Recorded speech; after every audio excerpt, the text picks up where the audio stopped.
Good afternoon and welcome everybody to the Time of the Writer Festival. My guest is the esteemed Zakes Mda, Emeritus Professor of English at Ohio University, an extraordinary professor of English at the University of the Western Cape. A playwright, a novelist, a poet, a painter. Amongst some of his accomplishments, he has published over 10 award-winning novels since 1995. The Zulus of New York, published in 2019, is his latest novel. His writings have been published in more than 20 languages. It's my great pleasure to have you, sir. Before our conversation, let me thank and acknowledge festival organizers and the technical team, in particular, Ismail Mahomet, Sipindile Hlongwa, Ishmael Sibia, Pomolo Sikamoto, and Mwafrika Wamukati of Hear My Voice.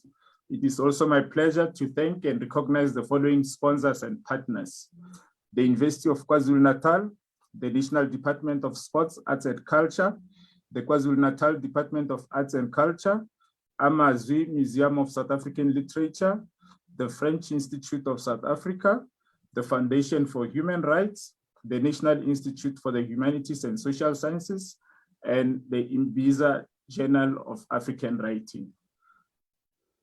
Welcome to our chat, sir. How are you? Hey, Buddha Sam, how's it, man? I'm fine. Yeah, it's such a great pleasure to have you. I'm happy to have this conversation with you because I've known you for many years, man. From when you were still a rookie journalist, Yes. Now you are referred to as a veteran journalist, which you are. So you can see how many years it has been. It has been a while. From rookie to veteran. Well, the veteran part, I have my reservations about it because this is still a journey, but it has been a while indeed. It has been a while. I think we started talking from the mid-90s, following the publication of your great novel. And it has been such a wonderful journey since then. Yeah, yes, yeah, indeed. Definitely. Wow. Where do we start? You have done so much in your career, and you are a very multifaceted person in terms of how you express yourself. You know, in the media of literature in particular, but you are also doing films. I think it's something that we will discuss at a later stage. Yes, indeed. But to kick off, let's start with the book that I read recently, which is The Zulus of New York. Okay. It is your latest. I think it came out in 2019, as I've indicated, and it's one of the best that I have read. I mean, actually, there's no Zakes Mda novel that has been a disappointment for me. All of them are just amazing. Thank you so much, man. They're just amazing. This one, I think, it also plays in the genre of a historical novel. Yes, and yes. It's got this memorable character, Umkhize. Impiezi Ntombi Mkhize, or MP as is known abroad. Right. And of course, the issue of Zulu identity, I think, is it's a talking point currently in the country, following the passing of His Majesty King Goodwill Zwelithini. Yes. And you take it to, in the novel, you take it to the international stage. You explore the Zulu identity at a global level. Right. Yes. And then, of course, you give that background in terms of how it happened and when it happened after the Battle of Isandlwana, 1879. And some of the locals who went abroad, and then some of them found themselves eventually in New York. Yes. Yes. Can you please share that with us? Well, my brother, as you rightly point out, The novel is set during the reign of King Cetshwayo. King Cetshwayo. Yeah, who incidentally became the very last of the independent kings, you know. Cetshwayo. But of course, it's just briefly set in his kingdom, because this character that you have just mentioned has to escape because of his shenanigans with women. Has to escape, you know, he goes to Cape Town, Mkize, as you say. Why Mkize is because at least I had to write about the line of people that I know something about, since the Mkizes are really my relatives. We descend from the same ancestor. Okay. They are the Abambo people. So I know their history and their line of ancestry, which is like mine until we branch off somewhere, where they now became Zulus and I became Impondomisa. Yeah. So he finds himself in Cape Town, from there in London, from London to New York. That's why it's called the Zulus of New York, where after, you know, the defeat of the British in that battle of Isandlwana, the Zulus became even much more popular. You know, New York was just full of Zulus, many of whom were for Zulus, you know. They would either be the Black Americans who'd, you know, perform Zuluness, or what they thought was Zuluness, or even whites who'd, you know, blackface and be Zulus at various performance venues. So my character finds himself there and becomes one of those performing Zulus. But an authentic one. An authentic one in this case. Yes. Who tries to change that image, even though, you know, it was, you know, the whole situation of oppression, of course. You know, there's always been that even after slavery, you know, the Jim Crow laws and things like that. So the novel examines all those things. It's actually based on history. You know, it's based on a group of Black people from Southern Africa. I call them so-called Zulus, but because most of them were not even Zulus, who were taken to be performers there, to perform Zuluness. Because, as I was saying, you know, King Cetshwayo became very popular after he defeated the British. You'll be surprised how popular he was when he went to England himself, you know, to negotiate some issues. Everywhere he went, if you read the newspapers of the time, he was a huge celebrity. You find that he was, in fact, that's the right word, celebrity. People would be following him, you know, wherever he made appearances. And many people, impresarios, made a lot of money there by featuring these Zulus, many of whom were for Zulus, you know, false, the fake Zulus and so on. So I'm looking at that situation. But then, of course, it's a love story, because how can it be my novel and not be a love story? Be a love story, exactly. It wouldn't be a Zakes Mda novel. Not at all. Without a love story. Exactly, my bro. Yes. And so you reference a historical figure there who I think was born just before the war, 1871, and that is John Langalibalele Dube. Although he's not central to the story, but what was the significance of him being in the story? Well, just getting a mention. The significance of his getting a mention is because in real life, he was indeed here in New York at that time. At that time. Excuse me, at the time I'm writing about. He was in New York. But he became important in my story to show, he and his friends, that not all Zulus who were here were dancers and buskers. There were Zulu intellectuals as well in New York at the time. Who came for education.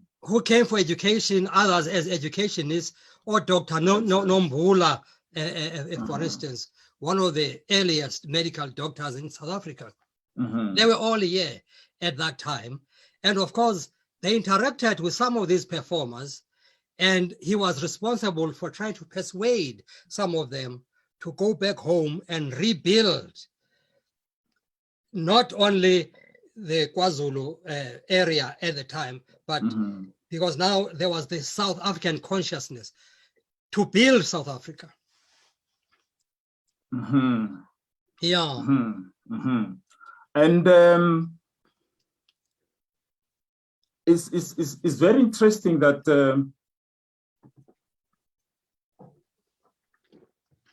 there was this stereotype that the impresarios actually capitalized on, the stereotypes of an African who was basically just a performer, a dancer, and nothing else, not necessarily an intellectual. So for you, you'll say it was important to add that element of the African as an intellectual, the African as a political being, or a leader.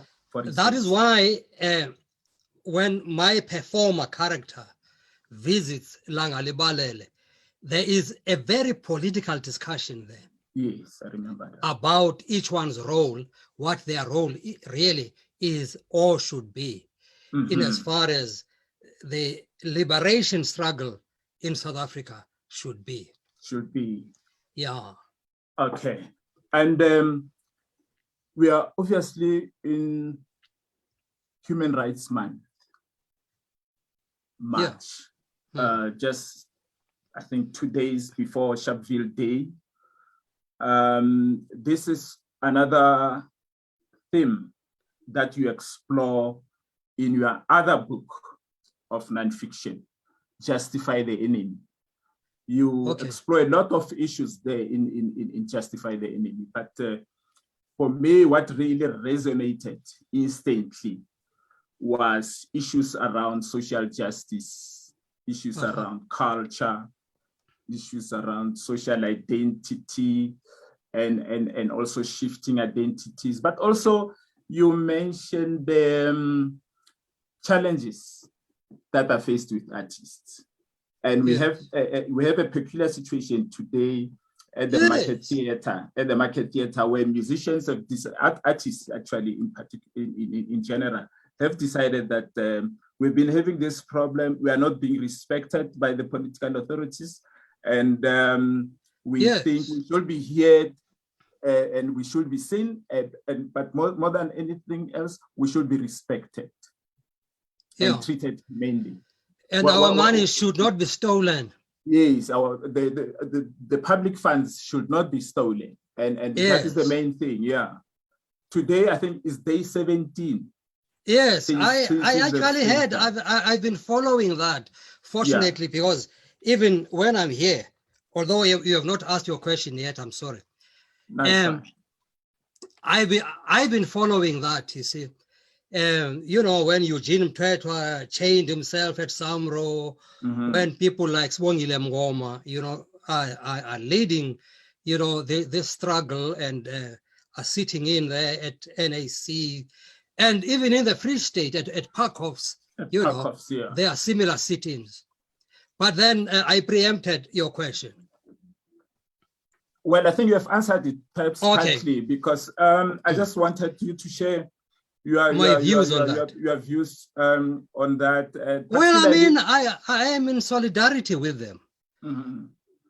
It's just a pity that I can't actively join them in that because I'm so far away. But in spirit, I understand what they are struggling for and what they are talking about. And I send my best wishes to them.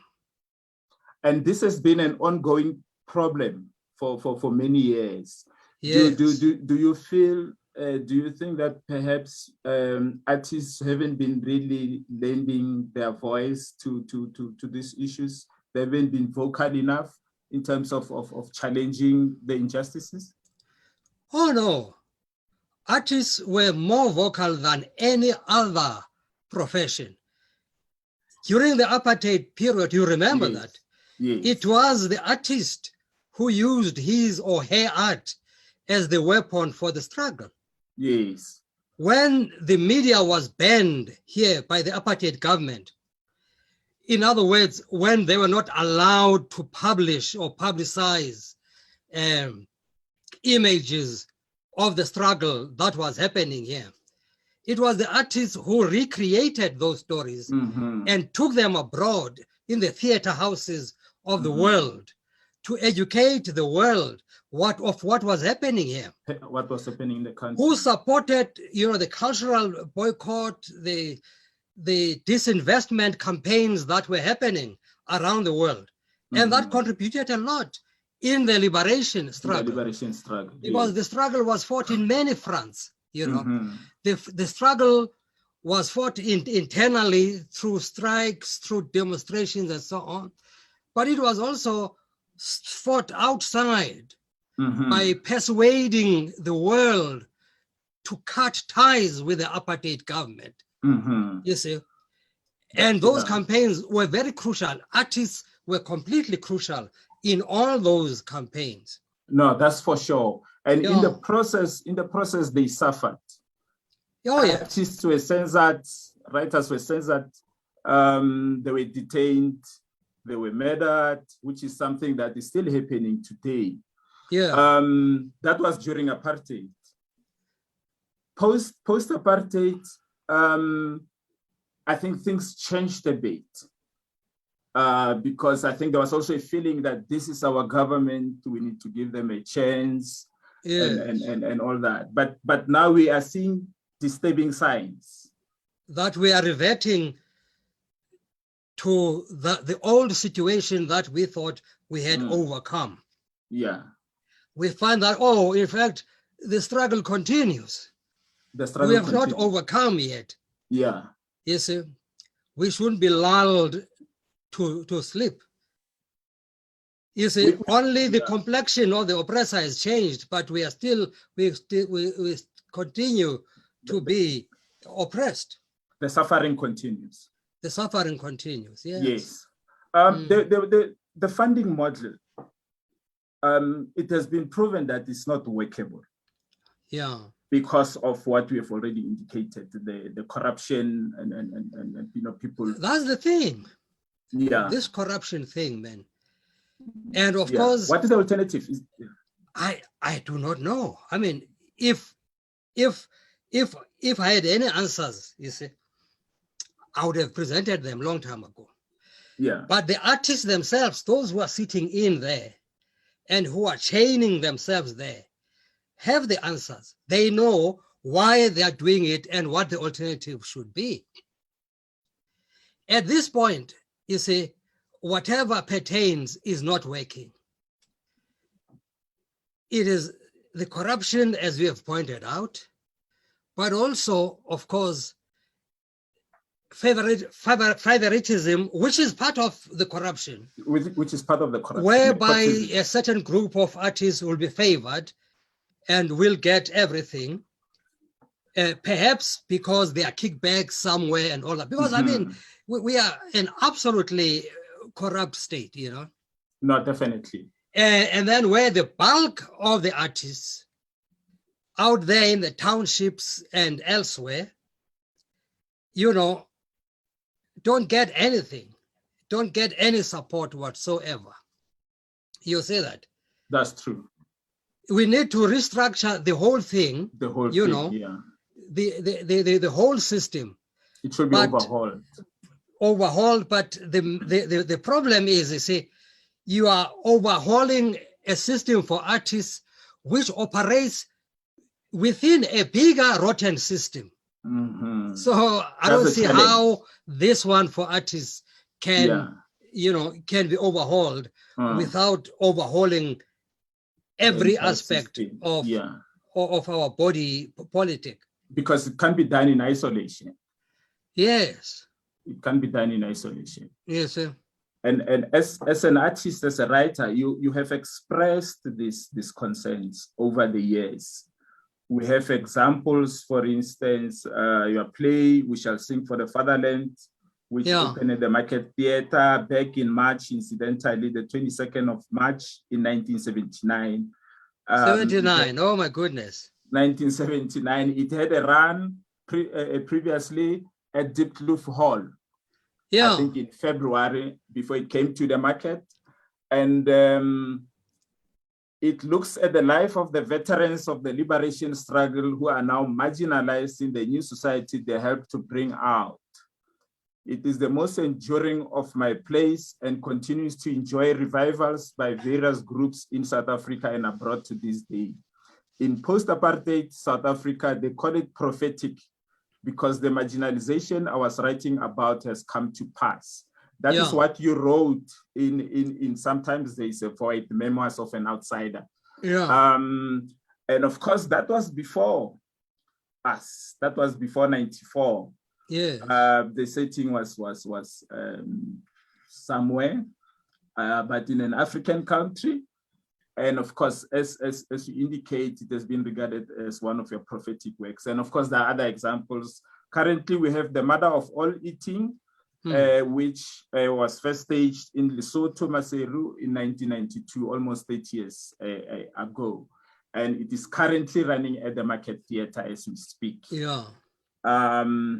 Your observations, I find it very, very, very interesting that while it is running, at the other side of the precinct, we have the city. Yes, you know. It vindicates somehow. Exactly. Yeah. My plays, it is true that have been termed prophetic. We Shall Sing for the Fatherland, for instance, is performed every year in South Africa, but also in countries like Namibia and so on, which have a similar, historical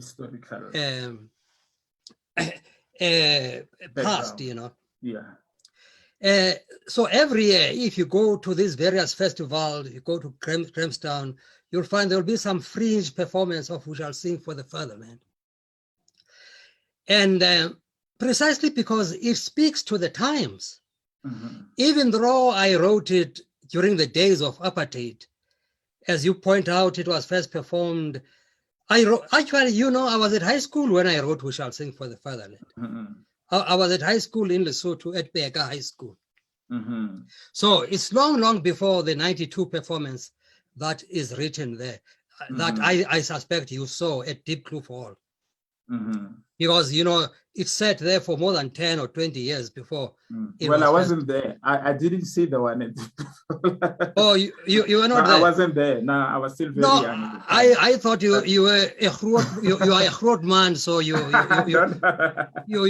must have seen it. I was still very young. You are still very young then. I was still very young, yeah. Okay, I was in my preteens, actually. Oh, I see.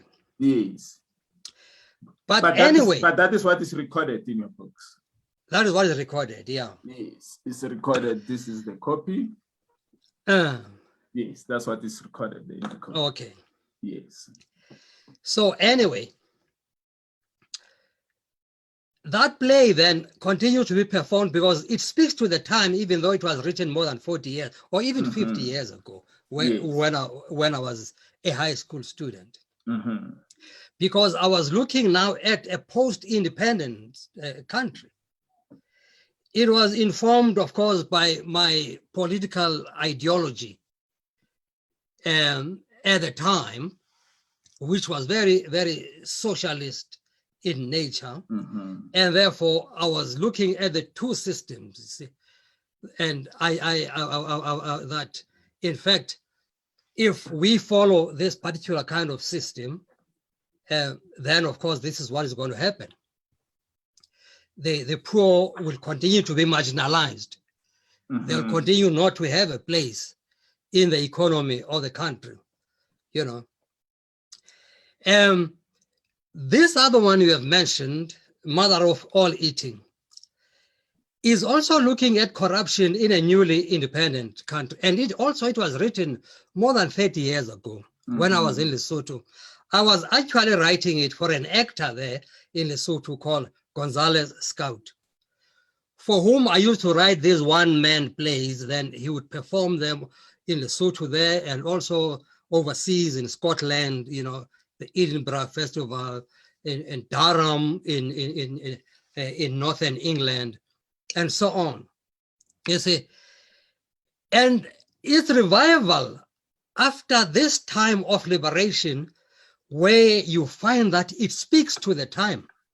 It was brought back to life at first by an actor and director called Mahaula Ndebele.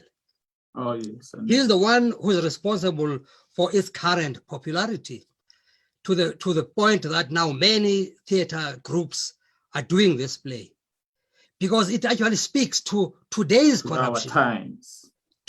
Yes, yeah. It speaks to our times, even yeah. though it was written more than 30 years ago, maybe even more than 40 years ago. Yeah. And the satire works. Satire works because to deliver the message. Yes, because it does not date a play.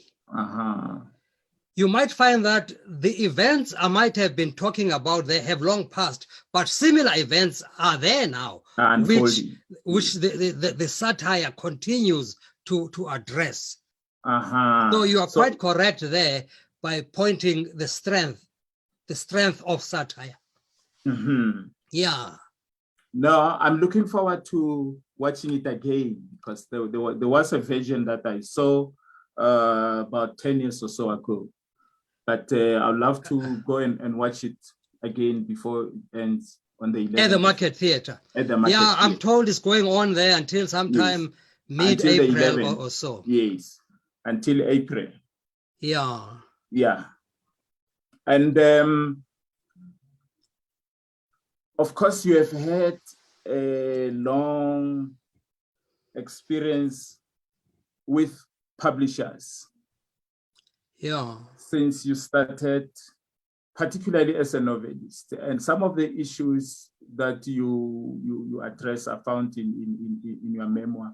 I'm particularly interested in the two books that you mentioned. There's Ways of Dying, and there's also Heart of Redness. Yes. Those books, when they were published, you were under the impression that you own the rights because of what you signed, or maybe the fact that you didn't understand the clauses, the nature of the contract itself. Yes. But you eventually discovered that the publisher owned 100% of the rights, and that was an eye opener for you. Yeah. I think these problems are experienced by other authors, particularly upcoming authors who are very eager to sign on the dotted line so that they could have their works out there. What will be your advice on young people who want to publish? Yeah, you are quite correct, man. You have really researched all these things, obviously, because you're asking questions that no one else ever asks. And the examples that you bring about my first novel, as a new writer, you're just happy that, hey, my book has been published.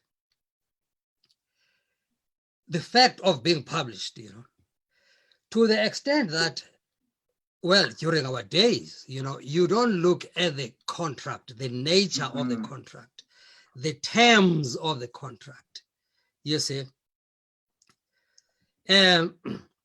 So you find that you have signed this contract. Maybe it's even giving you a very nice advance, even before the book sells, you are getting something from it. And that's all you are happy about. But even more than the advance, the fact of being published. Only later you learn that, oh, somebody wants to make a movie of your novel. Oh, they must get the permission from the publisher. Then you wonder, oh, how come? This is my book. Why should it be from the publisher? It's because you were not aware that all contracts are negotiable. As a new writer, you just accept any contract that you are given and you sign. Whereas, in fact, you are supposed to look at each clause of the contract and agree with it or disagree with it. No contract is written on stone. You see, of course, now I got back all. I took them. You're right. You got the right. You get my permission before you do anything with any of my books. And it just happened like that, irrespective of what law contract ithini yona. Yeah. You see that? Because you feel that you were tricked. Yes. You were tricked. No, I would not even say I was tricked because the thing was there in black and white. And it was the nature of contracts those days. Remember, even in music, you know, people like, you know, companies like Gallo would own that music. Mashatini would sing there and so on. You find that, but it's owned by Gallo. Those tiny twins, those twins were also manufacturing super rose and skin lightening stuff. Twins pharmaceuticals, those twins, those sneaky, the Kroc brothers. You know, those Kroc brothers made millions and millions from our music. Those little Kroc brothers, who then now escape, they are in Australia now, eating all that money. And we found that our musicians were not getting any royalties or anything like that. They've just given them 25 Rand for recording the thing. And then our musicians were happy. Oh, I have a record. Of course, things have changed. From the days, things were changed by the young artists.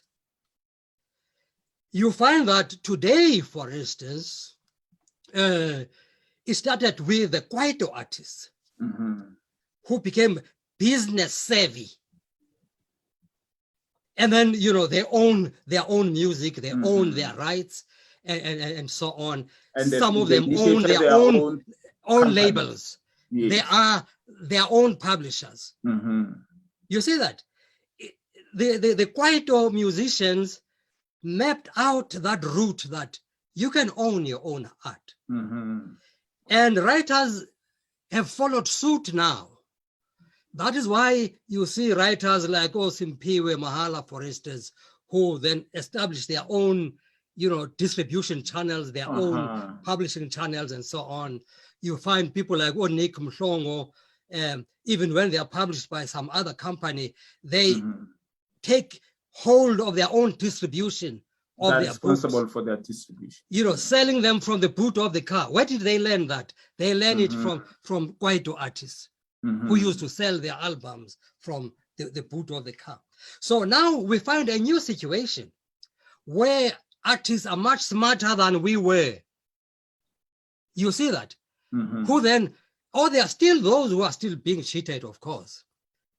But at least now they have examples to learn from fellow artists who have decided to own their own property, their own intellectual property. I see. Yeah. And still on that note, but slightly different note. One of your books in the early years, I think it was She Plays with Darkness. It was published by Mr. Albert Nemukula of Vivlia Publishers. And you write glowingly about him because he was a self-made and resourceful man who initiated something out of nothing, basically. But perhaps just using his experience, having worked elsewhere, in a publishing company, and you were happy with him at the time. When I was checking his catalog, I see that most of his books now are educational books, I think textbooks, school textbooks. Oh, they have always been, yeah. Which is great, yeah. But do you think currently we will need somebody of his caliber to publish, across the board, mainstream kind of fiction, if you like? Yes. There's always a need, for Black publishers. The beauty of Albert Nemukula, of course, is that he started this long time ago when there was we didn't have such an establishment as his. Mm-hmm. He was working for a white company. I don't remember which it was. Maybe it was Juta. I think it was Juta. Yeah, you see? Yeah. And then he would be working there, selling the books. Sometimes he would be sent by the manager to deliver a check of royalties to some of these writers. These writers were Afrikaners, writing school books for Blacks, you see. Sometimes it would be more than R1 million a check for royalties to deliver it to this Afrikaner. Then he asked himself, if this writer is making R1 million, or more than R1 million, how much more is Juta making then from that? Then he decided that, okay, whilst I'm still working for Juta, doing all this work, I'm going to establish my own publishing company on the side. You see? And indeed, then that's how his company started. And I started publishing with him, even though he was much smaller than publishers like Oxford, who were my publishers, the one who owned the rights of, which I was saying Ways of Dying. Ways of Dying.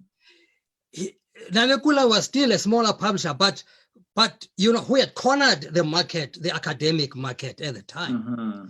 I published with him, books like She Plays with the Darkness, books like Melville 67. To this day, Melville 67 is the best selling of all my books.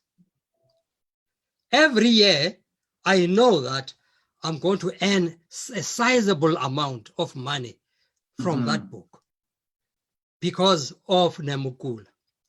Wow. Because as a smaller publisher, he paid attention to the writers who published with him and would go out of his way, like the Kwaito people, to sell these books personally. And so on. You see? So as a result, I as a writer benefited from that kind of attention that he gave to my works. So that now flows from year to year to year. Even this year, I'm expecting a very nice check from him. Wonderful. You see? Wonderful. So he had a much more, there was a much more meaningful a relationship, business relationship between the author and the publisher. Oh yes. Yeah. Which is mutually beneficial. Mutually beneficial. Because when I was in South Africa, sometimes we find that things are bad. I can speak with him, my brother, things are bad, man. Just give me, you'll get it from my royalties in the future. Mm-hmm. Then he would give me some money. He would save. He would save my situation. Mm-hmm. Because there was that relationship, that we had established, and he knew that some of my books were doing well with him, not by chance or by luck, but because he went out to sell them. To sell them. Yes. That's a wonderful story. That's a beautiful story. You're also involved in filmmaking. Yes. somehow. And for instance, you do scripts, film scripts. You Right. have indicated that you are working, some of the projects include working on films on Brenda Fassie, on Huma Sikela, and Father Huddleston. Can you explain why those specific ones and how far you are with this project? Okay. Well, the Brenda Fassie one, I stopped. Okay. It was not my project. I was commissioned. I was commissioned by a filmmaker called Nchabeni Walirule. I don't know if you know Nchabeni Yeah, the name Walirule. is familiar. The name It's is a familiar, wonderful yes. film. He made Yes. that film called Elelwane, Yes. which is also very beautiful and is even more beautiful because it features my favorite person as an actress there, Florence Marcel. Florence Marcel. Yeah. Well, she's also involved in its production. So Nchabeni then was commissioned by guys like Chico Twala and others who had formed a company to do the Brenda Fassie thing. So he commissioned me in 10 to write that script. So after writing the treatment and things like that, I think those guys, their things did not work. There were problems about the rights and things like that and so on. So I stopped. And in fact, since then, I decided that anybody who approaches me with a Brenda Fassie story, I'm not going to touch it because there's too much controversy. Yes. Everybody is fighting for whatever, about the rights for this and that. I don't want to get involved in any of that. So besides the payment things, I found that, there's, I don't want headaches. So I said, no. That's not worth it. Yeah. Whereas, of course, the Huma Sikela one, I finished writing that script. And in fact, they're already working on it, whatever companies, I think the Huma Sikela Foundation itself, my role is done because I'm not involved in the actual production of that. I was just commissioned to write the script, which I did, and it's for them now to continue. But I am involved in there are other films in which I'm actually involved. For instance, as we speak, I'm working on, I'm actually directing an animation feature film, which I wrote, and I'm involved in it with my son, who is a graphic artist and animator, and another dynamic animator who's currently in KwaZulu-Natal, Pearl Mthembu. So we are currently working on that, and I'm directing that, you see. Okay. And I'm also involved in another movie, which I was commissioned to script as well, which is based on my novel, The Madonna of Excelsior. And the last time, of course, I heard of it, it was in the process of being shot, of being the actual principal photography in the Free State. And I heard they've taken a hiatus for some time, and they will continue later. And the beauty of that is that it's directed by a young South African director, Elelwane Natifire. Okay. And that, which is what I like, these young artists, because they come with a new vision, a new approach in as far as this. So you find that in all these projects, such as the Prels, which is the animation, that I'm working with much younger artists from whom I learn a lot, and I hope they also learn from my experience. So there's that symbiotic relationship that I have with young creators. And the Father Huddleston one? No, the Father Huddleston one is this. The one is the Huma Sikela one. It's the Huma Sikela one. It's the same movie because it's the same movie. He was very keen. Huma Sikela was a very good friend of mine. He used to come to my house here whenever he was in America, and and he never left his trumpet, even if he was just visiting for one night. because bring his trumpet. he would bring his trumpet, and that night he would be practicing, you see, because he practiced every day, which is a good lesson for artists. It's very important to practice. But that was, by the way. I wrote that film because I was commissioned by Hugh himself, who felt that the Trevor Huddleston Hugh Masekela story has to be told, because, you know, if it were not for Trevor Huddleston, there hardly would have been a Hugh Masekela. That's for sure. And then we had the whale caller as well. I think that was made into a movie already. That was a Zola Maseko. I was not involved in that as well, except initially writing the script. But at the end, what they filmed was not really my script. They rewrote it in their own way, and so, which they have a right to do because they are the owners now. After you option the rights, you do what you want without intellectual property. Okay, I have some feedback from the viewers. I'll love to read some of that. Yes. From Ismail Mohammed, he says, at Monday's opening of the festival, Zukisawana proposed the establishment of a literature foundation for the promotion and protection of writers.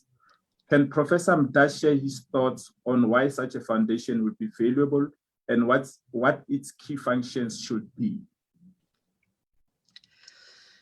Well, there are people who know much better about that, because this brilliant idea actually was also mooted at first by Tando Mkolozana, who, by the way, is one of my favorite writers in South Africa, especially with his novel, Hear Me Alone.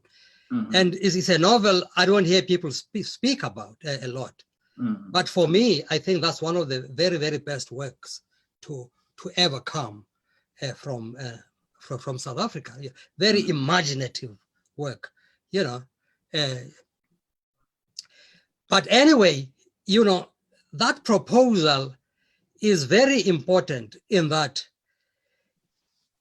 you find that literature generally is greatly neglected, is the stepchild of all the other arts. You know, be it music, be it, you know, be even theater, you know, which is also some kind of a stepchild. Literature is even more of a stepchild. So a foundation such as mooted by Tando Mkolozana and then now by Zukisawana will not only look after artists and their rights and so on. For instance, the problem that you were talking about, that you were asking me about my own novels, when at first, you know, I didn't have the rights to that novel. If there was Tando Mkolozana and Zukisawana's kind of foundation that they're talking about, that would not have happened. You see, because already there would have been this foundation, you know, which is an overall. And also, I mean, we are a developmental state, and therefore foundations like those would also contribute in the development, because with me, I'm more interested in the development of young artists. That is why, that's another reason I work with these young artists, as I was telling you. It's not only because I learn from them, which I do, but it's also because I'm very keen in their development. You see? I see. It would take care of things like that. And much more, of course. You see, I get it. And we have another comment or comments. This one is from Mikhail Peppers, and she or he writes, "Wondrous insights, great to be in the company of the maestro storyteller Zakes. Wishing strength to the writers from Book and Design Fair, Durban and Green Hat City." And then he writes something, "Idoloba elinenhliziyo eluhlaza." Well, that's what he says. I guess. Okay. Another one is from Kesachi Makatu, and he says, I think this one is your friend. He says, I love the he's Zulus. my friend. Hey. He says, I love the Zulus of New York, and I was blessed to read the manuscript before it was published. Yes.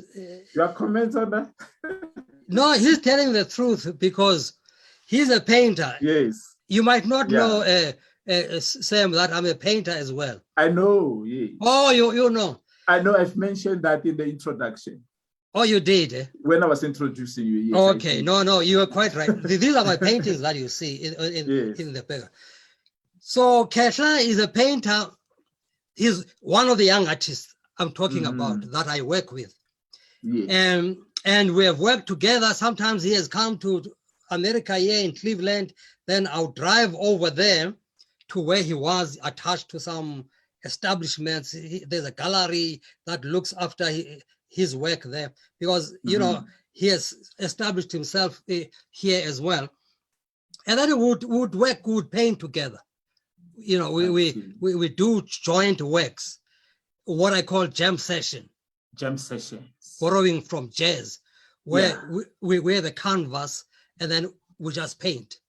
Wow. Whatever will come, we just paint together on it and blend. Yeah. Whatever emerges becomes, you know. But it's a spontaneous act. It's just like a jam session.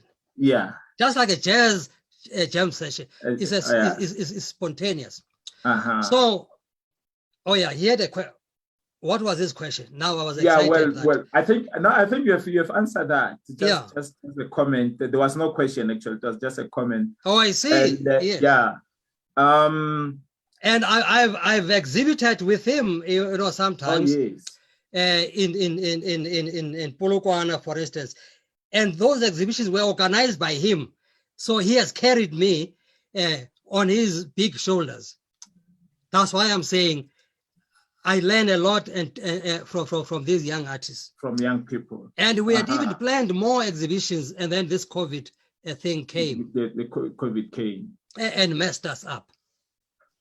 Okay, yes, another comment from Ismail Mohammed again. Yes. And then he says, did Professor Mda see Gregory Makoma's production of Sion? What is Professor's reflection on the work? Oh, it's a work of genius. I saw it first at the Market Theatre. And then I saw it in New York at the Joyce Theatre because I was invited there for that performance, and I was on stage with Makoma where we answered questions about it. And that's where it won the Bessie Award in New York. And I thought it was a brilliant work of art, and I loved the way, you know, he took that character who I created in Ways of Dying, in Sion, but also in my latest novel. You said Zulus of New York is my latest. No, there is a latest. It's just that you don't know about it because it will only come out in November. This year. Called The Wayfarer's Song. I'm looking that character appears again there, the Provincial Mona. Okay. In The Wayfarer's Song. The Wayfarer's Song. So I was just saying looking forward to that. Yeah, me too. Okay. So this character then, you know, the way he uses this character and some scenes, of course, from these novels to create something new altogether. That's what is known as intertextuality. Intertextuality, yeah. It's a work of genius. But of course, Makoma has always been a genius creator. Genius. Yeah. Oh yes. Oh no.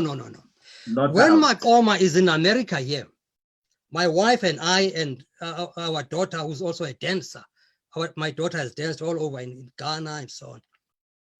We drive for hours, for 12 hours, to the venue where Makoma is performing. I remember the last time we went to North Carolina in Wow. Durham to watch him perform Exist, which in my mind to this day is the best dance performance I have ever seen in my life. Wow. Yeah. Wow. Wonderful. Wonderful. Here's another question from Puleng Hopper. Good day to everyone. In 2011, Zakes Mda penned his memoir, Sometimes There's a Void. I'd like to know from him if there's still a void. Also, why did he refer to himself as an outsider in the subtitle of the book? Yo. Unzima lo mbuzo. Empa ke ke tla o araba. The void is still there. I think the void will always be there. Perhaps the void is what makes me create, because I suspect that I create so greedily, writing librettos for opera, painting, composing music, because I compose music as well. For the Prels, for instance, this animation film that we are doing, I've composed all it's music. Composing, doing all these things, I suspect it is to fill that void.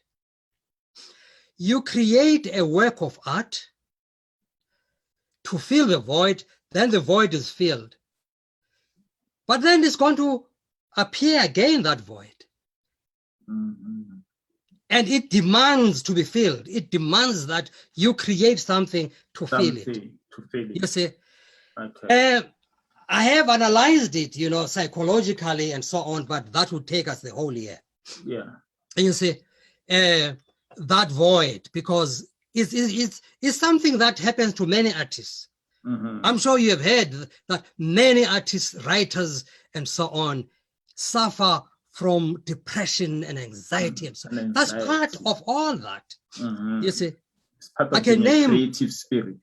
Yes, you see, it is part of feeling in that void. So the void, obviously, you just have to learn to live with it and keep on feeding it to fill it. Then you know that it's going to appear again. Why do I refer myself as an outsider? Because I am. And this outsiderness, is an outsiderness, maybe precisely because of that void. It's an outsiderness in that I do not conform, whether it's, we talk politically or we talk socially, or I'm an outsider in everything, in all situations, in all societies, in all communities. Perhaps that's another reason that, you see, I create so vociferously and so on. I see. Okay, I'm going to read two more comments, also, they're also in the form of questions, and then you can respond to both of them after I've read them. The first one is from Zakes Mda. The whole rights issue is sad. What do you advise that artists and their families should do to ensure that when they are gone, their works continue to be showcased in various ways? For example, now theater practitioners are talking of a mobile theater. Should writers develop a new material at the expense of a canon writings like yours and many other stalwarts? No.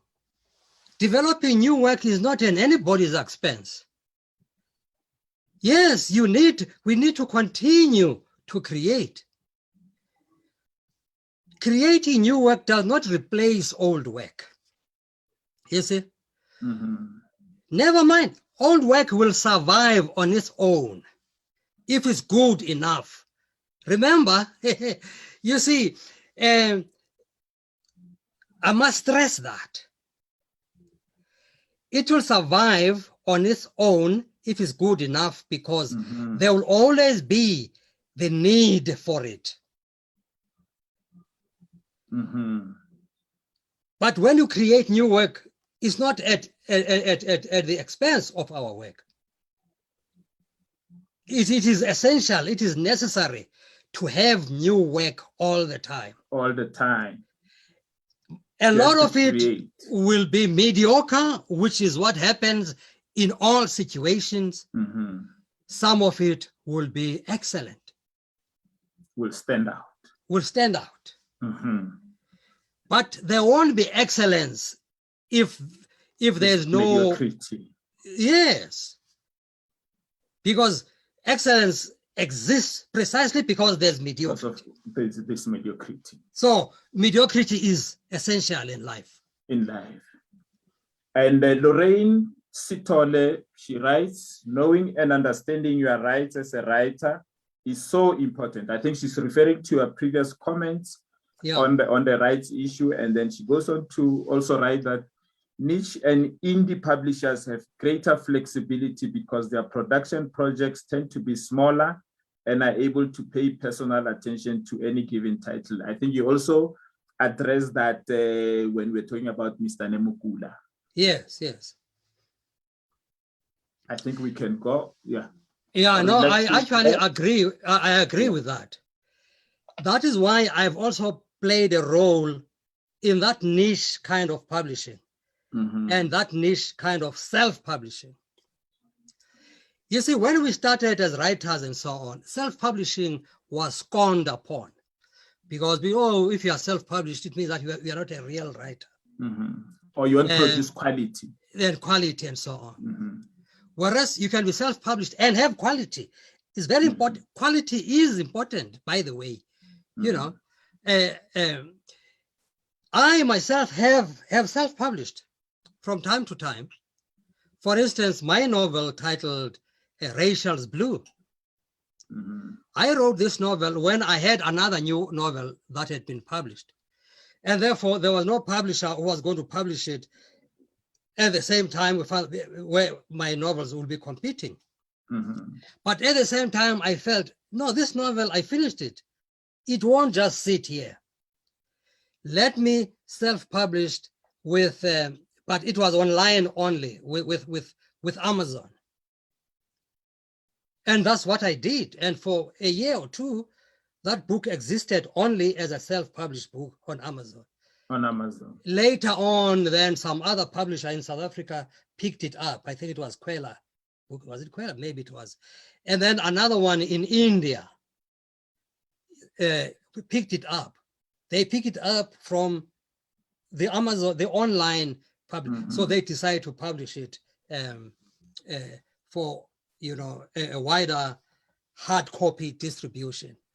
After you've done your own self-publishing. After I'd done my own self-publishing and I'd sold it for more than a year, actually.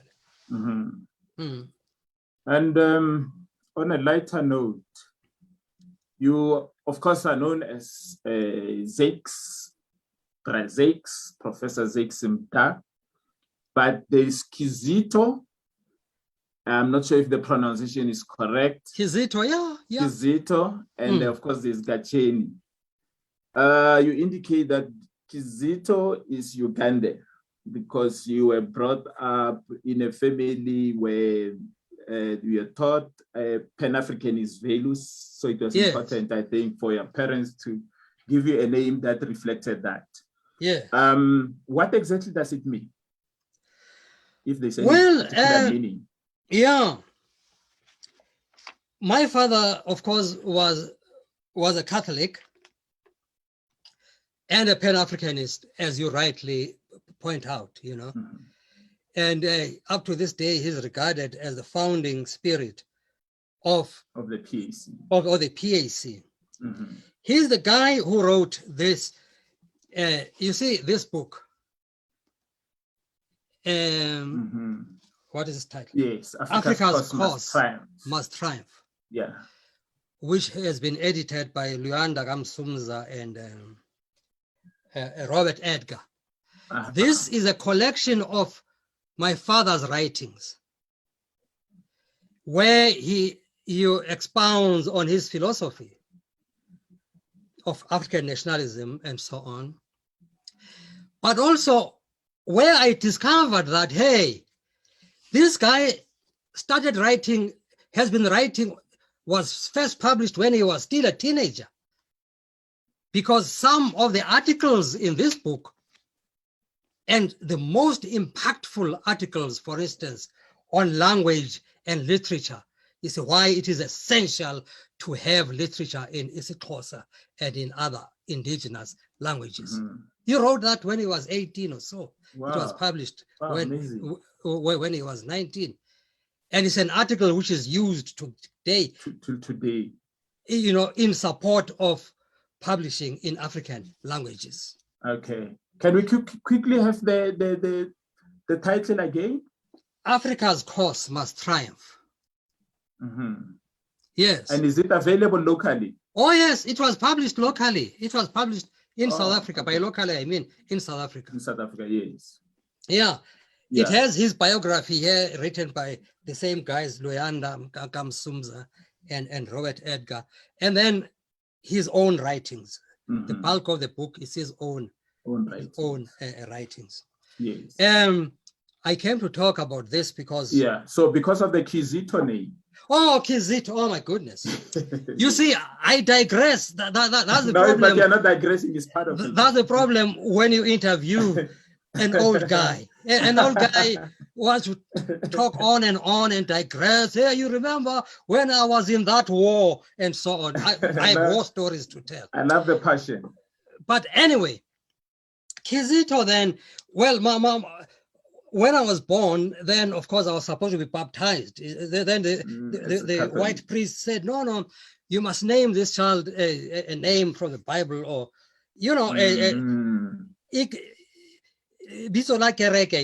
Yes. A church name, as it was called those days.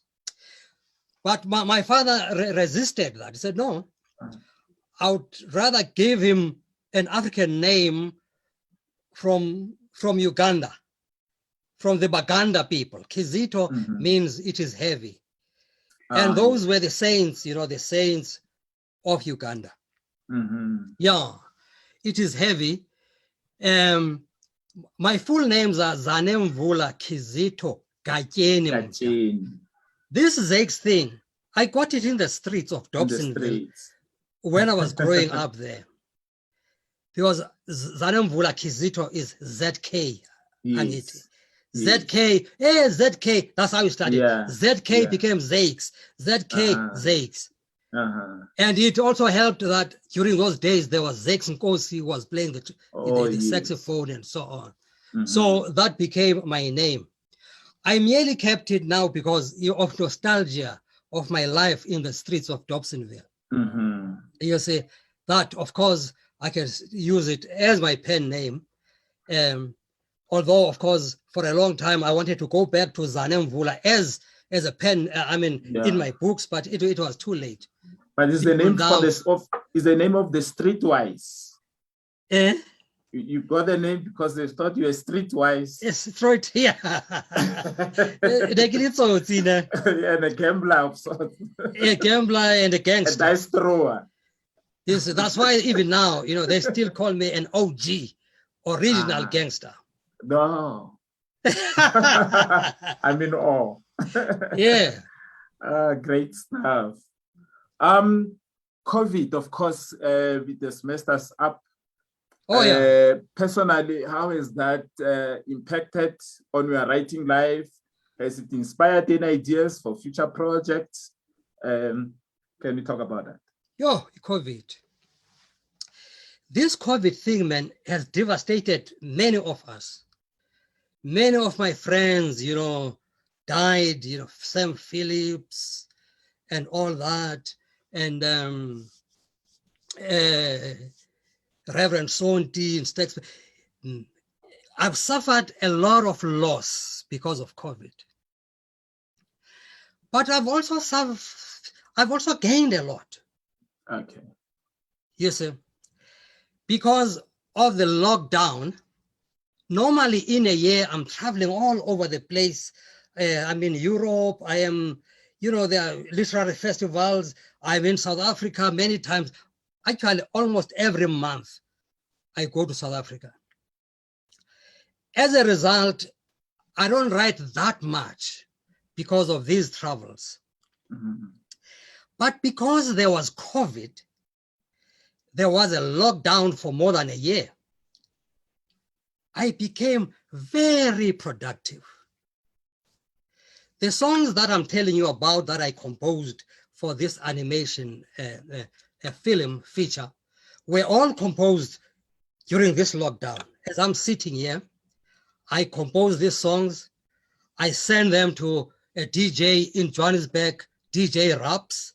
He arranges them and instrumentalizes them and so on. So we are jointly working together online via Zoom or Skype or whatever. You see, because of lockdown. I've written 2 books during this lockdown.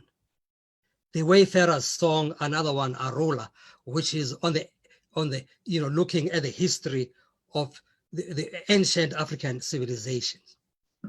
I have written a libretto for an opera, currently working on it with a young composer who's only, I think, 25. Montati Masebe, Florence Masebe's daughter. A wonderful composer with whom we are working on this opera, all within this COVID lockdown.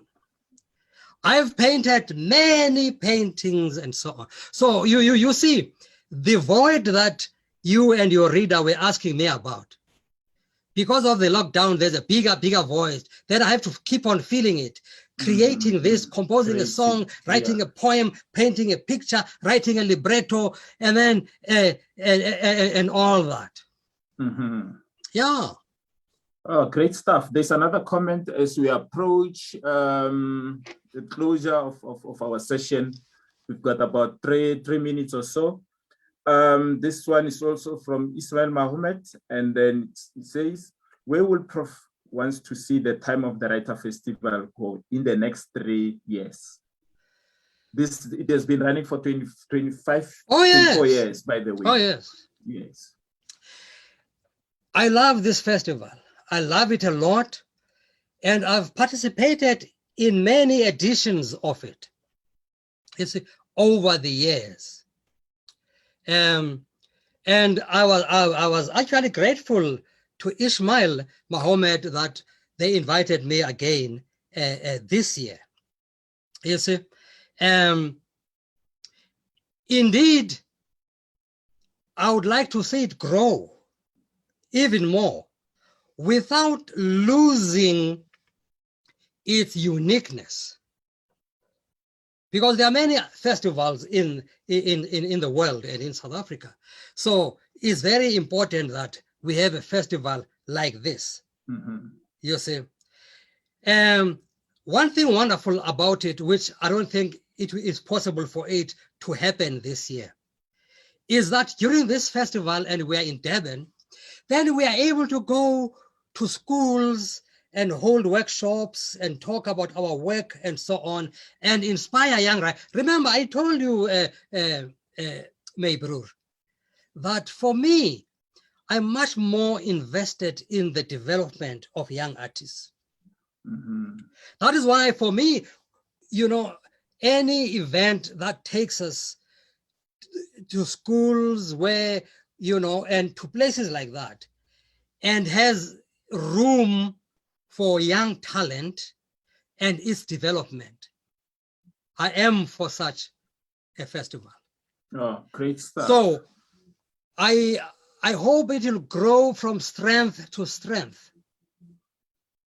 It will defy, many of our things die, we start something wonderful, then after some time it dies, sometimes because of we are very corrupt men, Brasem, extremely so, and all that. I hope it will defy all those odds and grow from strength to strength and continue, you see. I'm glad that they didn't say, oh, there's COVID, let's not hold the festival this year. But they say, okay, let's see how we can hold Mhm. an alternative kind of, An of alternative festival one. Yeah. that, you know, will still serve some useful purpose. And of course, the young people who work with Ismail, Mohammed, and so on. I'm always grateful when you are developing new art administrators and such people, because that's another field that is highly neglected, the field of art administration. Mhm. Mm. Prof, thank you very much for coming through. I thoroughly enjoyed this. I think we It's can my go for pleasure, another. Makrur. I think we can go for another hour. Unfortunately, Yeah. due to time constraints. Why not? But I genuinely feel we can go for another hour. Yeah. Thank you very much. I really appreciate it. This is my pleasure, man. I'd love to thank everybody who joined us. And yes, any quick closing remarks from you? No. You are fine. I think I'm fine. Just that we should read, whether you're a writer or just a reader. In fact, you can't be just a reader. You're the most important person. But writers should be readers. Yes. And that's the only way they can be great writers, by becoming great readers. I know that's you know, everybody says that, but everybody says that precisely because it is true. It's true. Yeah. I think that's a great, on that wonderful note, on that great note, we can leave it there. Thank you very much. Let's leave it there, my brother. Yeah, thank you very much.